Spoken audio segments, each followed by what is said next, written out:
PETA, not the bread. You know, PETA, animal rights organization, People for the Ethical Treatment of Animals. They're calling for a ceasefire. Or not. Whatever that means. Let's talk about it. They sent this letter about 2 weeks ago to the UN asking to add aid for animals caught in crossfire. I'm not gonna get into it, but here's what crossfire actually means. Now, before we get into it, let's go back to another ridiculous letter from early 2000s, where Ingrid, the founder and president of PETA, sent a letter to Yasser Arafat requesting that he appeals to those who would listen to him to leave animals out of this conflict. This is referring which involved a donkey. I know what you're thinking. Yeah, animals are innocent bystanders and they should not be involved. And I agree, but that's not the issue here. She was asked by the Washington Post if she had considered asking him to persuade them to stop blowing up people as well as animals. And her response was, "It's not my business to inject myself in human wars." Two things. So, using humans to kill other humans, which some might say is a thing, is fine, as long as you do not involve animals. Just gonna leave that there. It's for you and your ethics to deal with. But let's focus on this for a minute. Not my business to inject myself with human wars. Who do you think is causing the war? How are animals suffering from war if the war is not made by humans? Even you are saying so.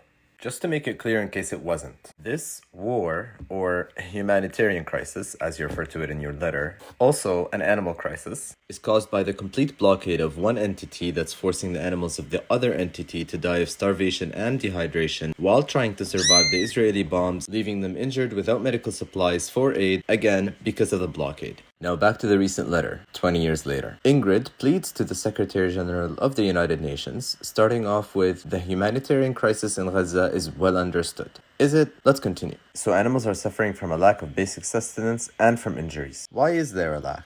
And who is injuring the animals? Remember the blockade? That's been going on for 17 years. It's just worse now. You mentioned that unlike Ukraine, you're not able to reach the animals in Gaza to rescue them. Again, why is that? And why haven't you been able to reach them for years before this crisis unfolded? Whether that's bombing a zoo in Gaza or preventing their humans from checking upon them, or the continuous deprivation of food and water because of the blockade. You say animals need us as moral agents in a global community.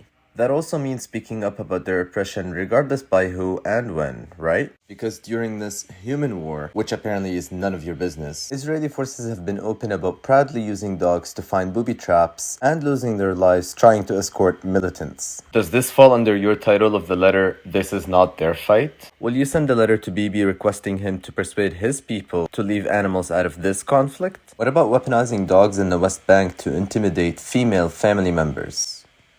Or this 2015 incident where the world's most vegan army released 2 dogs to capture a 16-year-old boy. Or the recent invasion on Gaza, where the IOF filmed themselves mocking a starving lion at a zoo for being too thin, because of the lack of the food and water, because of the blockade that they imposed, and then shared it online for fun. Which, according to your motto, animals aren't ours to use for entertainment. Is this enough evidence for you to start behaving like what you claim to stand for? You know, like being against abuse in any other way? As in a decapitated donkey's head just to send a threat. Just checking, because you did assure us that this crisis is well understood.